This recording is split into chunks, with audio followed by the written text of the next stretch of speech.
गुजरात की मच्छू नदी पर बना ये पुल रविवार शाम अचानक ढह गया, जिसकी वजह से हादसे में 130 से अधिक लोगों की जान चली गई।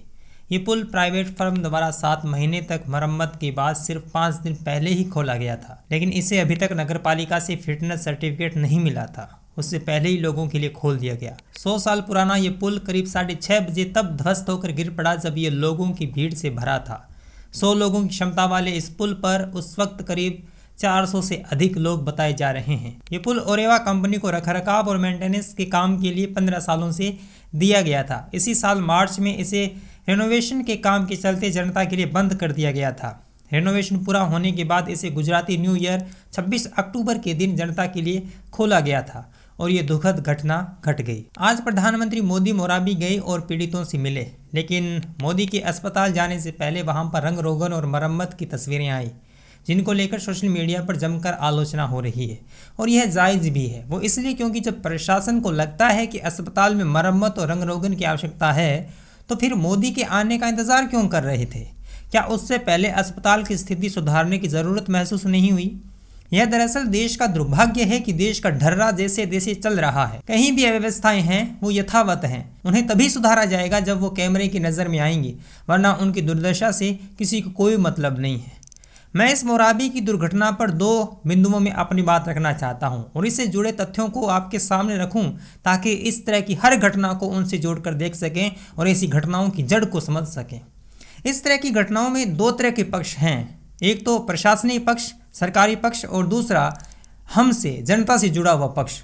और हमें इन दोनों पक्षों को समान दृष्टि से देखना चाहिए, क्योंकि अगर हम इनमें से किसी एक पर ही केंद्रित रहेंगे तो ऐसी घटनाएं बार बार घटित होती रहेंगी जिसका कोई अंत नहीं है।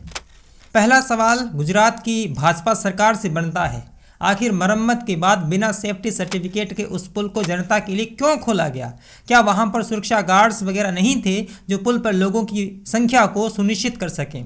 अगर ऐसी व्यवस्था नहीं थी तो ये प्रशासनिक चूक है, और अगर है तो इसके बावजूद 400 से अधिक लोग उस पुल पर चढ़े तो निश्चित ही यह प्रशासनिक लापरवाही है।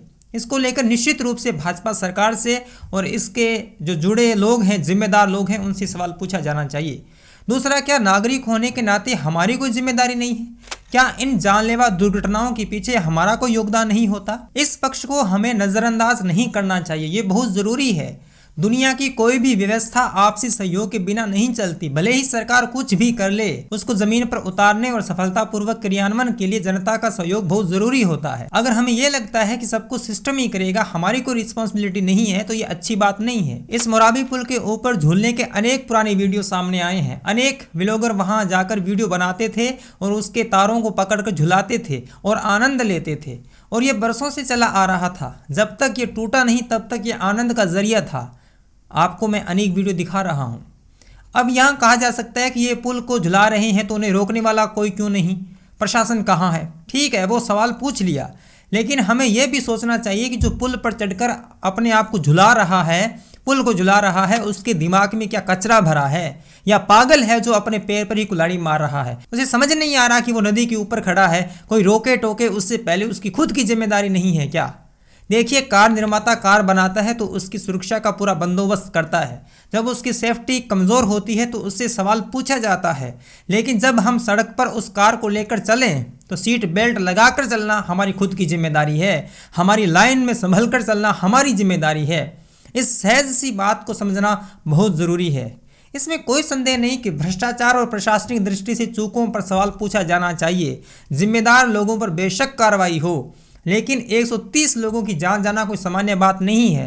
उनमें अनेक निरपराध बच्चे भी हैं, महिलाएं भी हैं, जिनका कोई कसूर नहीं रहा होगा उस पुल को झुलाने में, लेकिन चंद लोगों की मूर्खताओं की वजह से न जाने कितने लोगों को दंश भुगतना पड़ता है। इस बात को समझना बहुत ज़रूरी है। और बात अगर राजनीतिक आरोप प्रत्यारोप की करें तो यह तो इन राजनीतिक लोगों का काम है। इनको आपके घरों में बिछी लाशों से कोई मतलब नहीं है। ये अपना स्कोर करेंगे। जब ये सरकार में होते हैं तो मौन हो जाते हैं, और अगर जब ये विपक्ष में होते हैं तो चढ़ाई करते हैं। इनके लिए नागरिकों का जीवन सिर्फ राजनीतिक लीड हासिल करने का माध्यम है। गुजरात में चुनाव है, इसलिए आज मोदी जी पीड़ितों से हालचाल जानने पहुंचे।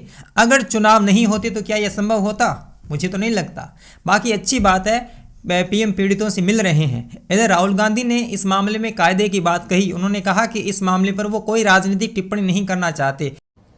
I don't want to politicize this incident. People have died here. It is disrespectful for them to politicize this incident, so I'm not going to do it. जो कि इस घटना के अनुकूल ही है, लेकिन क्या इससे सूरत हाल बदलेंगे, कहा नहीं जा सकता। बाकी इन मानवीय त्रासदियों को राजनीतिक या किसी भी तरह से भुनाने की बजाय सम्यक दृष्टि से सोचना चाहिए कि आखिर हम प्रशासनिक तौर पर, समाज के तौर पर कहाँ चूक कर रहे हैं। मेरी बात आपको कैसी लगी ज़रूर बताएं, कमेंट बॉक्स में अपनी राय दें।